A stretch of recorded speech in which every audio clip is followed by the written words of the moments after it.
এক সাহাবী বললে ইয়া রাসূলুল্লাহ বিয়ে করব। বিশ্বনবী সাল্লাল্লাহু আলাইহি ওয়াসাল্লাম বললেন মোহরানা আছে? নাই। কি আছে? কই কিচ্ছু নাই। তো কিচ্ছু না থাকলে বিয়ে করবা কেমনে? কোরআন পারো? সাহাবী রাদিয়াল্লাহু আনহু বললেন পারি। এক মেয়েকে বললেন তুমি পারো? কয় না পারি না। বিশ্বনবী বললেন আসো বিয়ে পড়াই দিই। দুজনের বিয়ে পড়াই দিলেন। বিয়ে শেষে বললেন মা, তোমার স্বামীর পার্থিব জগতের কোনো সম্পদ নাই যেটা দিয়ে মোহরানা আদায় করবে। তুমি কোরআন পারো না, কিন্তু তোমার স্বামী সাহাবী কোরআন পারে। সে প্রতিদিন আর রাতে তোমাকে একটু একটু করে কোরআন শিখাইয়া দিবে। এটাই মা তোর বিয়ের মোহর। ইসলাম খুব কঠিন না? আমরা কঠিন বানাইছি মৌলবীরা।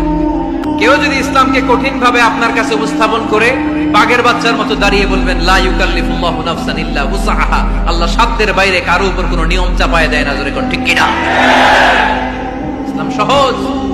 এতদিন করে কঠিন বানায় রাখছে আপনাদের কাছে, কঠিন কঠিন করে প্রেজেন্ট করেছে ইসলামকে।